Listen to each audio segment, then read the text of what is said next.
Bonjour à tous et bienvenue dans ce briefing des marchés du 5 décembre 2019. Comme tous les matins, on se retrouve pour faire un point sur l'actualité des marchés et prévoir les tendances à venir sur les différentes classes d'actifs. Avant de commencer, je vous laisse prendre connaissance de l'avertissement légal sur les risques.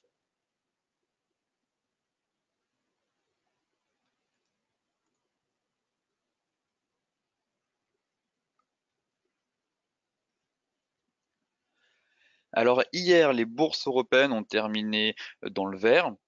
Effectivement, hein, un fragile espoir sur le commerce conduisant les investisseurs à retourner vers les actifs risqués après les avoir délaissés la veille. La tendance a été portée en outre par une hausse de plus de 3% des contrats de référence sur le brut, sur des anticipations de nouveaux accords de réduction de la production de pétrole. Les indices européens ont aussi été stimulés dès l'ouverture par l'annonce d'un rebond marqué du secteur des services en Chine au mois de novembre.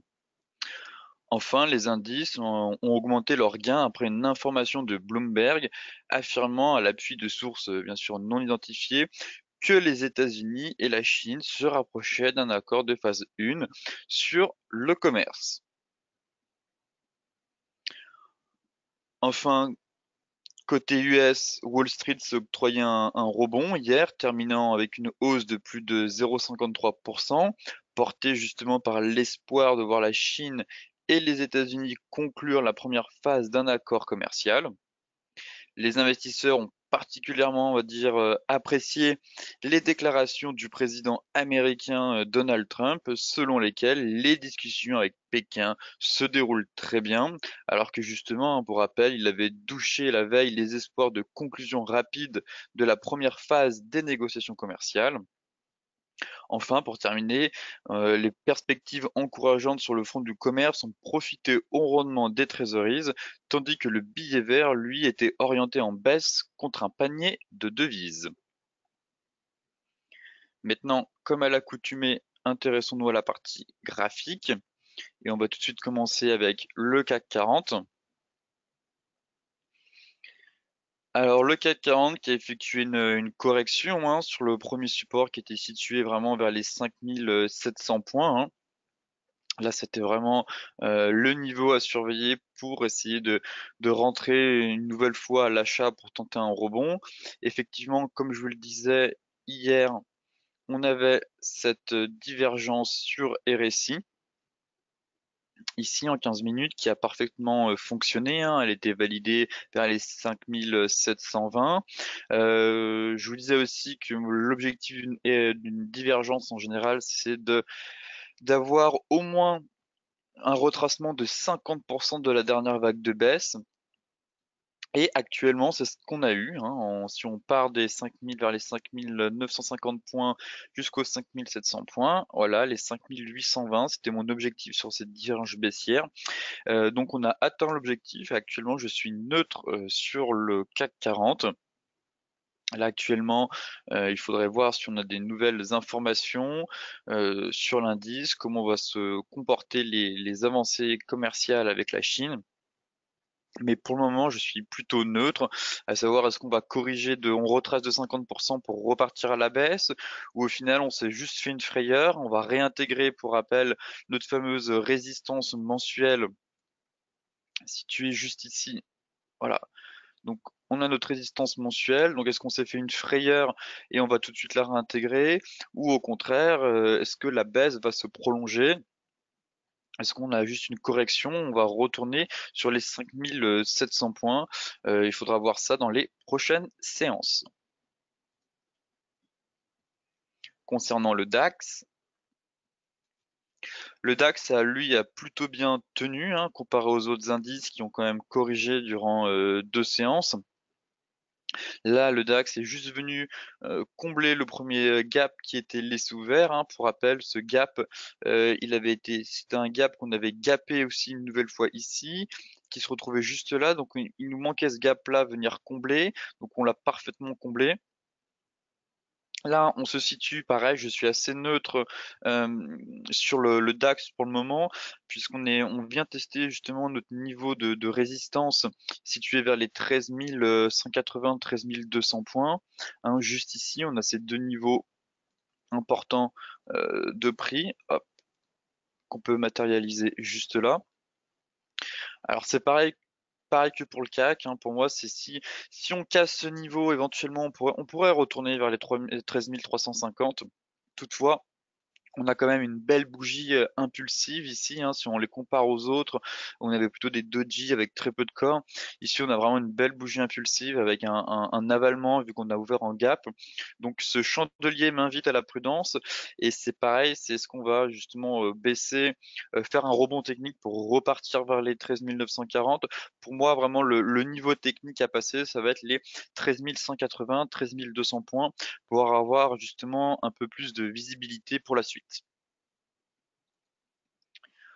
Enfin, pour terminer sur les indices, le Dow Jones. Pareil, le Dow Jones, on est au milieu de nulle part, je trouve. Pour moi, ce qui m'intéresse, ce sera vraiment, comme je vous le disais, c'est la clôture hebdomadaire, ici, à savoir si on va réussir à casser cette fameuse trendline haussière qui passe par tous les plus hauts. Là, on est en train justement de remonter, on pourrait clôturer au-dessus, connaissant les US, ils ont suffisamment de force pour remonter tout ça. Mais si on clôture sous ce niveau, et encore mieux si on clôture sous les anciens plus hauts, les anciens sommets de septembre et juillet 2019, là on aurait vraiment un vrai signal de correction plus profonde à venir. Pour le moment, on manque un peu de visibilité sur l'indice. Ce sera uniquement la clôture hebdomadaire qui permettra de voir un peu plus clair sur la direction des prix à venir. Effectivement, si je me mets en journalier, ici, on avait toujours une divergence qui a parfaitement fonctionné, hein, qui a atteint l'objectif justement des anciens plus hauts. Mais là, pour moi, on est au milieu de nulle part. Pourquoi? Car on a un gap ici qui est laissé ouvert et un gap qui est laissé ouvert. Donc on a vraiment balle au centre, j'ai envie de dire. Soit on va monter, on va venir fermer ce gap, soit on va descendre, on va venir fermer ce gap, mais je j'ai du mal à me dire que là c'est un peu flou actuellement et je verrais plutôt, pour moi on va venir combler ces deux gaps. Après est-ce qu'on va venir combler dans un premier temps le gap situé, le gap juste ici ou le gap baissier qui est juste là ou le gap haussier? Ça, je ne saurais pas vous dire, mais voilà, on est prisonnier entre deux gaps et je verrais bien justement, je ne verrais pas pourquoi ces deux gaps ne seraient pas fermés là dans les séances à venir. Mais après, il faut savoir, faudrait réussir encore à déterminer la priorité. Donc pour le moment, assez neutre aussi sur l'indice américain. Maintenant, intéressons-nous au Forex. Alors, l'euro USD tout de suite. L'euro dollar, hein, qui bute toujours sur cette fameuse résistance qui est située vers les 1,1075, 1,1090. Hein. J'aimerais quand même qu'on arrive à franchir plutôt les 1,1085 en clôture. Hein, pour rappel, hein, c'est vraiment un niveau qu'on vient travailler ici avec l'ancienne ligne de coup du double top.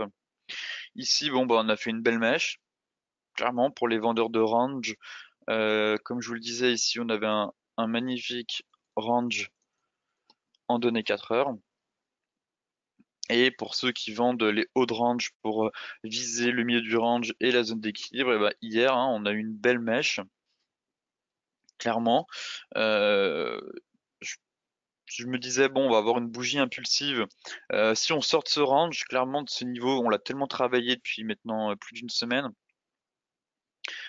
Si on sort de ce range, ça sera vraiment avec une belle bougie impulsive.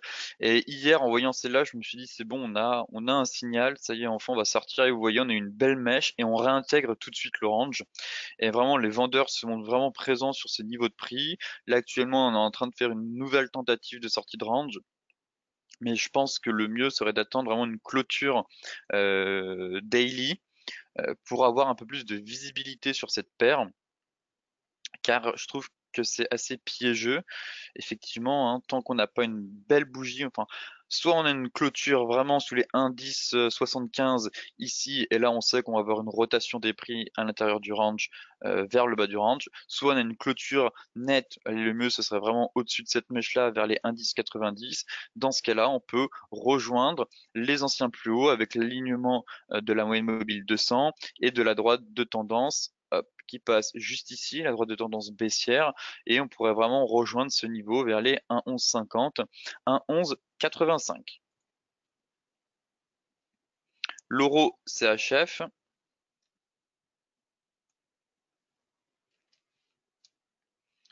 alors l'euro CHF, pareil, ici on a toujours ce fameux niveau de range, pour moi qui est juste là. Hop. Alors on avait plusieurs possibilités, hein. Soit on a un range vraiment et on tente de revenir chercher les indices 66. Pour moi on avait un niveau de prix, là je l'ai supprimé juste ici, hop, voilà. Soit on pourrait partir justement sur une fameuse ETE qui serait matérialisée comme cela, avec une ligne de coup, voilà, un peu près par ici. On a un peu, justement, on a un peu beaucoup d'amplitude des épaules par rapport à la tête. Toutefois, là actuellement, ça semble coïncider, du moins cette figure ressemble à une ETE. Pour rappel, ici, on a ouvert un gap haussier lundi et on a avalé la bougie précédente, ce qui fait qu'on a un signal de retournement, ce qu'on appelle un bearish engulfing pattern, donc un avalement baissier. Donc c'est un signal de retournement, de vente. Effectivement, juste après ce signal, hein, les prix ont commencé à corriger. On a cassé le premier support qui se situait à 1,09 vers les 1,0970. Actuellement, on effectue un pullback dessus. Comme vous pouvez voir, ce niveau de prix, il a été suffisamment travaillé par le passé. Alors, soit on effectue un pullback et on repart à la baisse en direction de la ligne de coup et pourquoi pas alors vers le bas du range, soit effectivement on casse ce niveau et on pourrait retourner vers les indices 65.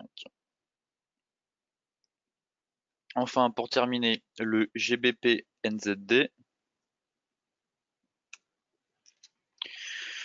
Le GBP NZD, donc lui aussi, qui a fait une fausse sortie, un bear trap, hein, vraiment juste ici, sur ce chandelier. Clairement, on avait notre droite de tendance haussière hein, qui venait soutenir les prix.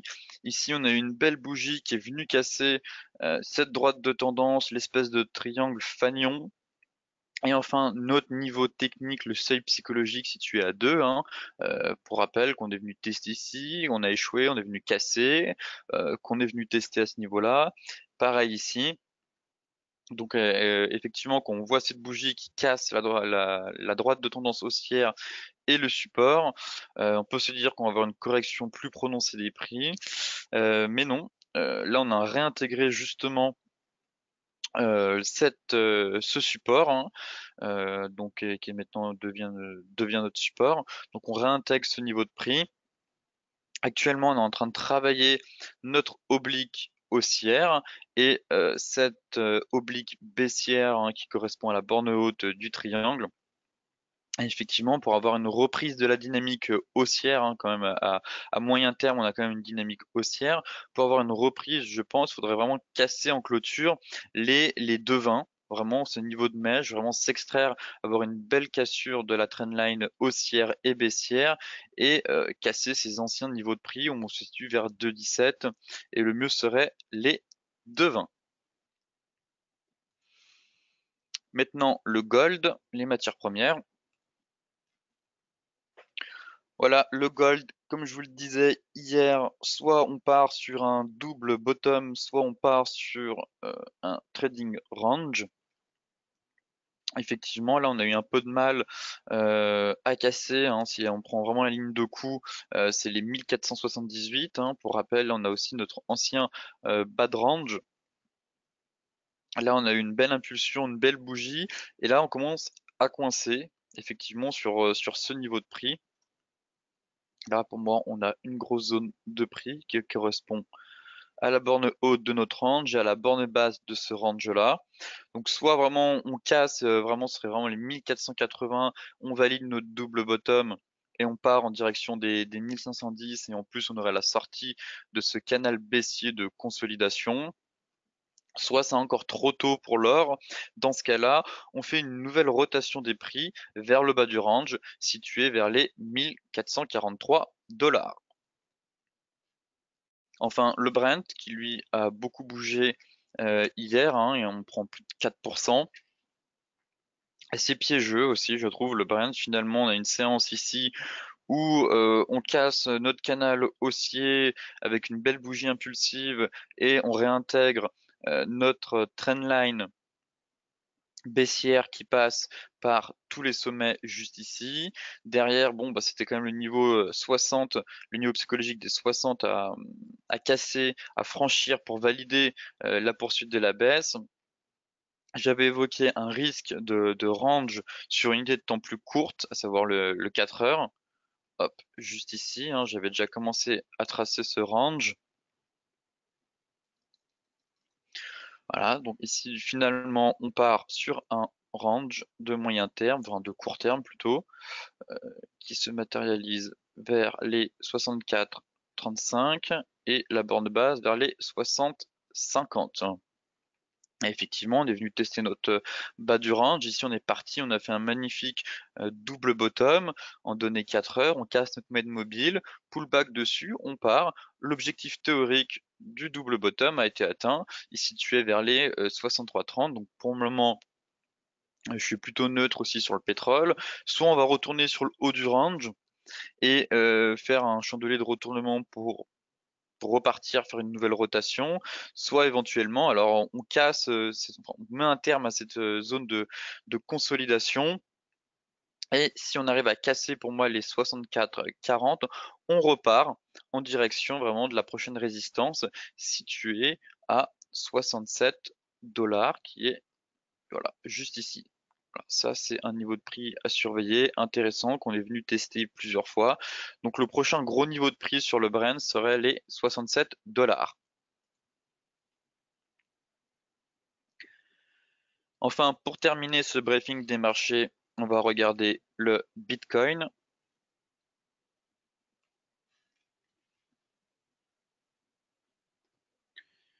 Alors le Bitcoin, ici, qui nous a fait une belle mèche haussière hier pour venir combler le gap sur les CME qui a été laissé ouvert. Donc on a une belle bougie là en 15 minutes qui vient combler ce gap. Mais derrière, on a tout de suite recorrigé.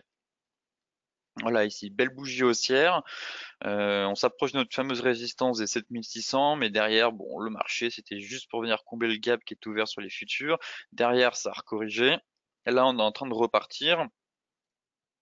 Si je me mets sur une unité de temps plus longue, on est en train justement, vous voyez, on travaille vraiment bien cette oblique baissière, hein, c'est assez propre, cette ancienne oblique qui formait le triangle descendant. Et là, ça fait plusieurs fois qu'on teste, qu'on est en train de l'allonger. Ce serait bien de repartir, qu'on ait un peu plus de carburant pour essayer de repartir à la hausse, de franchir cette fameuse résistance des 7600 $ qui est juste ici pour ensuite viser les 8840. Là, on donnait 4 heures. Est-ce que j'ai un peu plus d'informations? Non, on avait toujours cette divergence haussière, pardon, qui a été validée. Là, toutefois, ce qui me dérangeait, c'est qu'on avait franchi la zone de neutralité à 50 et qu'au final, on n'avait pas réussi à continuer la hausse et qu'on avait corrigé et qu'on était repassé sous la zone de neutralité, repassé aussi sous cette oblique qui permettait de cadrer la dynamique haussière de l'indicateur.